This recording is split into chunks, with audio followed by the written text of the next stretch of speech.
Hello everybody, कैसे हो आप सभी लोग। आप सभी का स्वागत है आपके अपने YouTube channel learn with PKV के अंदर।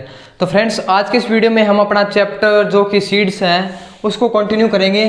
तो पिछली वीडियो के अंदर हमने सीड्स के बारे में कुछ देखा था, टर्म्स देखी थी, डेफिनेशन वगैरह देखी थी। आपको पता चल गया होगा सीड हम किसको बोलते हैं और सीड और ग्रेन के बीच में डिफरेंस आपको पता चल गया होगा।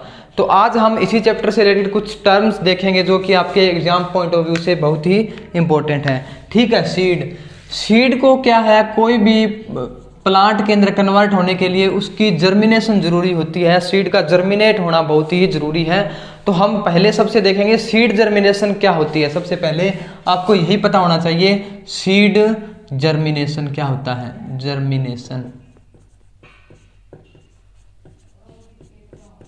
Seed germination, the process by which A crop और प्लांट ग्रो। ठीक है, the process by which A plant grow from seed is called seed germination. Germination यानी कि जब आपका कोई भी प्लांट है वो कोई सीड से ग्रो कर जाता है, हम सीड को उगाते हैं, उससे क्या है एक नया प्लांट है वो ग्रो कर जाता है, तो उस प्रक्रिया को बोलते हैं, प्रोसेस को बोलते हैं क्या, सीड जर्मिनेशन। यानी कि हमारा सीड है वो जर्मिनेट हो गया है और कैपेबल है अभी एक नया प्लांट है या क्रॉप है वो ग्रो हो जाए। ठीक है, ये हमारी हो गई डेफिनेशन सीड जर्मिनेशन की। अब बात करते हैं सीड जर्मिनेट करने के लिए क्या कंडीशन होनी चाहिए, क्या कब सीड है वो जर्मिनेट करेगा। ठीक है, तो सीड को जर्मिनेट होने के लिए अगर सीड को प्रॉपर इन्वायरमेंट मिलता है, इन्वायरमेंट के अंदर क्या आ जाता है, सनलाइट हो गई, ह्यूमिडिटी हो गया, ठीक है, प्रॉपर इन्वायरमेंटल मिल जाता है तो वो क्या है, सीड जर्मिनेट कर जाता है। जर्मिनेट, इसको हम ये भी बोल सकते हैं factor affecting the seed germination. यानी कि सीड जर्मिनेशन के लिए कौन कौन से फैक्टर रिस्पॉन्सिबल होते हैं, सनलाइट, ह्यूमिडिटी, इस तरह से जो फिजिकल इन्वायरमेंटल फैक्टर है ये क्या है, सीड को ग्रो होने के लिए रिस्पॉन्सिबल होते हैं। ठीक है, या फिर जितने भी नेसेसरी मटेरियल हैं, हो सकता है वो न्यूट्रिएंट्स वगैरह हो, वाटर हो, कुछ भी हो सकता है, वो अगर प्रॉपर कंडीशन में मिल जाए तो कोई भी सीड है वो ग्रो हो सकता है। तो आपको ये आइडिया होना चाहिए भी कोई भी सीड को ग्रोथ या उसके जर्मिनेट होने के लिए हमें प्रॉपर कंडीशन होगी अगर सीड के पास, तभी वो जर्मिनेट कर पाएगा। जैसे कि इन्वायरमेंटल कंडीशन के अंदर सनलाइट, ह्यूमिडिटी या अदर मटेरियल के अंदर आप न्यूट्रिएंट्स मटेरियल बोल सकते हैं, अगर उसको प्रॉपर न्यूट्रिएंट्स वगैरह मिल रहा है तो वो जर्मिनेट कर जाएगा उसके अंदर। या फिर किसी प्रकार की डिजीज नहीं है सीड के अंदर, हम पिछले वीडियो के अंदर देखा था सीड बोर्न डिजीज थी कुछ, अगर उस प्रकार की कोई जेनेटिक प्रॉब्लम नहीं है, डिजीज नहीं है, तो वो क्या है आपका 100% सीड है वो जर्मिनेट कर जाएगा। ठीक है, आपको पता चल गया होगा सीड का जर्मिनेशन क्या होता है, सीड जर्मिनेट कैसे होता है, उस प्रोसेस को हम क्या बोलते हैं। ठीक है, तो आगे बढ़ते हैं। नेक्स्ट टर्म आती है आपकी, वो है सीड वायबिलिटी। वायबल हमने पिछली वीडियो में बताया था क्या है, वर्केबल। ठीक है, जो एक्टिव हो एक टाइप से, यानी कि जो आपका सीड है, सीड की वायबिलिटी हम कब बोलते हैं,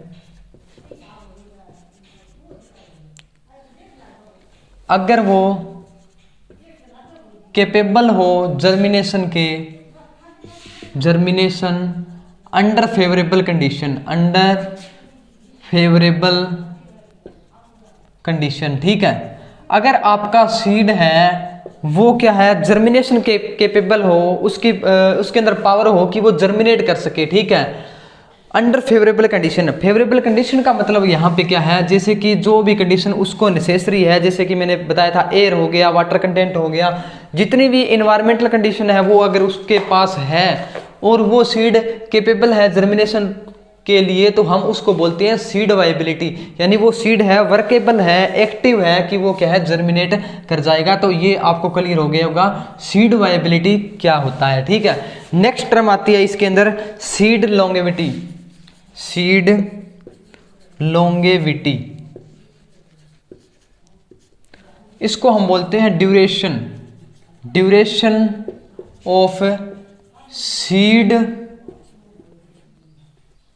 वायबिलिटी।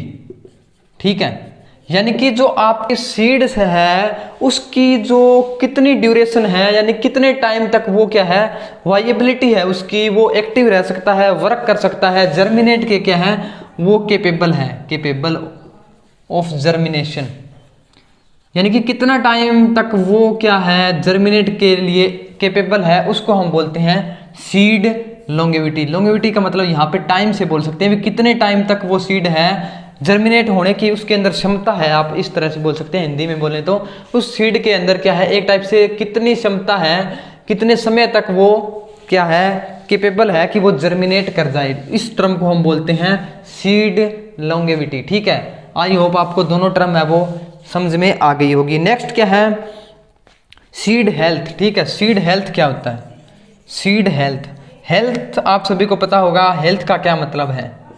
सीड हेल्थ का मतलब है it evaluate the presence of pathogen and insect pest,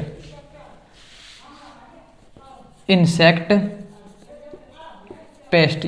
इसका मतलब ये है कि अगर आपका सीड है उसके ऊपर किसी भी प्रकार का इंसेक्ट या पेस्ट नहीं है तो उसके अंदर ऑब्वियसली बात है कि उसके अंदर किसी प्रकार की डिजीज नहीं होगी। अगर उसके ऊपर कोई भी डिजीज नहीं है तो उसकी सीड की हेल्थ है वो अच्छी होगी। अगर हेल्थ अच्छी है तो वो प्रॉपर जर्मिनेट करेगा अंडर फेवरेबल कंडीशन। ठीक है, इसको हम बोलते हैं आपका सीड हेल्थ। ठीक है, तो नेक्स्ट क्या है हम पढ़ेंगे step to be taken during the seed production, यानी कि सीड प्रोडक्शन के टाइम में आपको क्या स्टेप है वो लेने चाहिए। ठीक है, स्टेप्स आप नोट कर सकते हैं, steps to be taken, steps to be taken during seed germination, seed germination, germination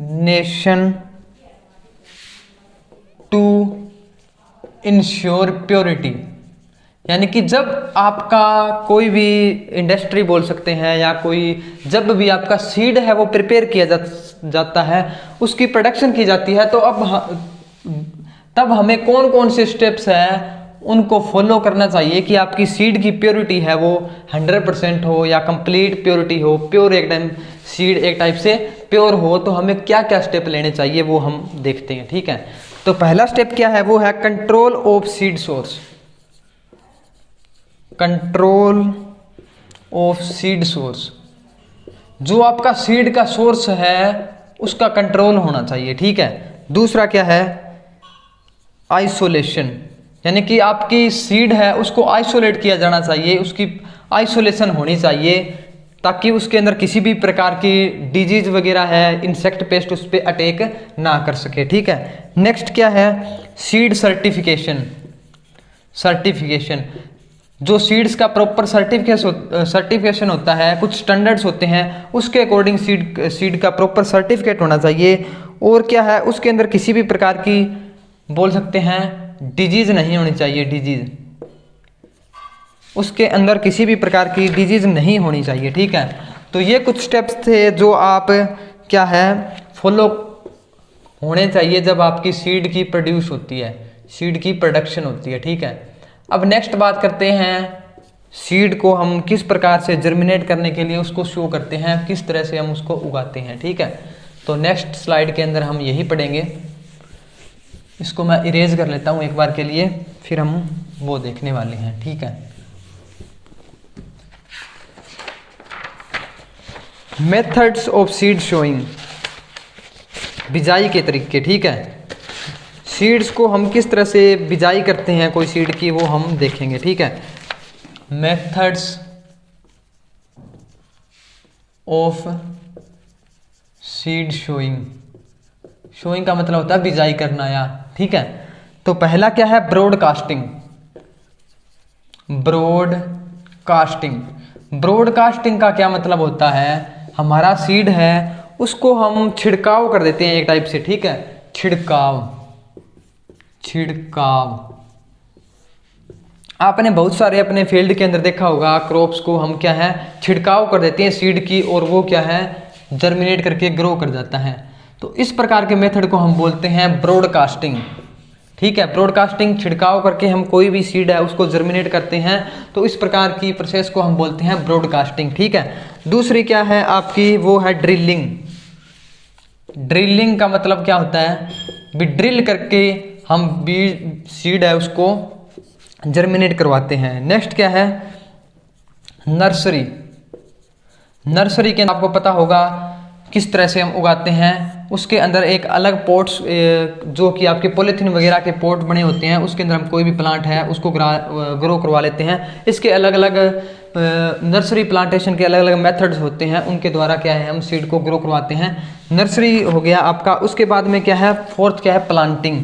planting का मतलब क्या है, भी हम कोई भी प्लांट उगाते हैं, यानी कि सीड नहीं, यहाँ पे प्लांट हो गया, तो प्लांटिंग की प्रोसेस को हम क्या है बोलते हैं प्लांट। ठीक है, तो ये कुछ मेथड्स है जो कि आप फॉलो कर सकते हैं सीड शोइंग के टाइम पे, तो इन पे आपको पता होना चाहिए इनका। बाकी इस पे क्वेश्चन बहुत ही रेयर बनते हैं भी इस पे आपका कोई क्वेश्चन आए। ठीक है, नेक्स्ट क्या है, नेक्स्ट हम पढ़ने वाले हैं वो क्या है आपकी, जो सोइंग का आपका टाइम क्या होता है। ठीक है, एक आप नोट पॉइंट कर सकते हैं कि जब आपकी सीड्स है उसको आप शो करते हैं, तो आपकी एक प्रॉपर है वो ह्यूमिडिटी होनी चाहिए, ह्यूमिडिटी और ऑप्टिमम ह्यूमिडिटी इन सोइल। अगर सोइल के अंदर ह्यूमिडिटी है तो ही वो सीड जर्मिनेट कर पाएगा। जैसा कि हम बोलते हैं कोई भी सीड जर्मिनेट करवाते हैं, हम ग्रो करते हैं, शो करते हैं, तो बाद में उसके अंदर हम क्या है वाटर डाल देते हैं, या वाटर डालने के बाद जब आपकी सोइल के अंदर मॉइस्चर होता है तब हम सीड को ग्रो करते हैं। तो वो इसलिए ग्रो करते हैं कि आपकी सोइल के अंदर क्या है प्रॉपर मॉइस्चर होना चाहिए, तभी वो जर्मिनेट के केपेबल होगा। ठीक है, नेक्स्ट क्या है, टाइम। ठीक है, टाइम क्या होना चाहिए, टाइम को हम दो टाइप से देखते हैं, रबी और खरीफ। जो आपकी क्रॉप होती है, जो मैंने पिछली वीडियोस के अंदर बताया था कि कोई भी आपका सीड है उसको ग्रो करने का टाइम होता है, अलग अलग क्रॉप के लिए अलग अलग टाइम होता है। क्योंकि अभी हम बात कर रहे थे सीड है उसके लिए अपने पास फेवरेबल कंडीशन होनी चाहिए। ठीक है, फेवरेबल कंडीशन, तो हर सीड है उसको जर्मिनेट करने के लिए अगर उसको फेवरेबल कंडीशन मिलेगी तभी वो जर्मिनेट कर पाएगा, और फेवरेबल कंडीशन तभी मिलेगी जब उसके कोई टाइम होगा, यानी इस टाइम के अंदर, इस सीजन के अंदर हम उस प्लांट या सीड को ग्रो कर रहे हैं तो उसको वहाँ पे फेवरेबल कंडीशन मिलेगी।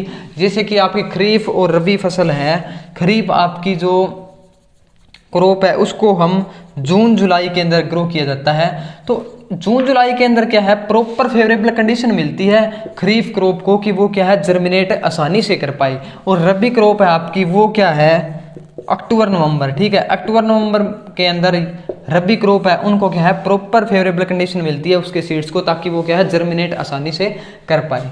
तो ये टाइमिंग की बात के बेस पे आप रबी और खरीफ फसल के अंदर इसको दो टाइप से डिवाइड कर सकते हैं। ठीक है, नेक्स्ट क्या है, सीड इंडेक्स। सीड ये आपके एग्जाम के अंदर आ सकता है। सीड इंडेक्स और टेस्ट इंडेक्स क्या होता है, टेस्ट इंडेक्स या वेट बोल सकते हैं। Seed index, what is seed index,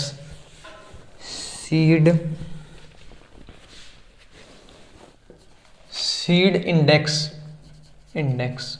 ठीक है, सीड इंडेक्स क्या होता है, it is the weight of so seeds, it is weight of 100 seeds. 100 seeds चाहे वो कोई भी सीड्स हो उसके वेट को हम बोलते हैं सीड इंडेक्स। और टेस्ट सीड क्या बोलता है, वो होता है टेस्ट सीड या टेस्ट वेट 1000 सीड्स। यानी अगर आपके 1000 सीड्स है उसका कितना वेट है उसको हम बोलते हैं टेस्ट वेट। और सीड इंडेक्स क्या है, आपके 100 सीड्स को वेट को हम बोलते हैं आपका सीड इंडेक्स। ठीक है, तो ये आपको कुछ टर्म्स है सीड चैप्टर से रिलेटेड आपको क्लियर हो गई होगी। इसके अंदर आपका कोई भी डाउट है तो आप कमेंट करके बता सकते हैं। नेक्स्ट वीडियो के अंदर हम अपना नया चैप्टर है वो स्टार्ट करेंगे। आप कमेंट करके एक बार बता सकते हैं कि कौन सा चैप्टर हम स्टार्ट करें। तो हमारा चैप्टर ये कंप्लीट हो चुका है। कुछ जब हम क्वेश्चनिंग करेंगे, जब हमारा सिलेबस कंप्लीट हो जाएगा उसके बाद में क्या है, हम क्वेश्चनिंग करेंगे। तो अगर क्वेश्चन इस पे अगर कोई होता है तो हम उसमें डिस्कस कर लेंगे, कोई टर्म वगैरह रहती है।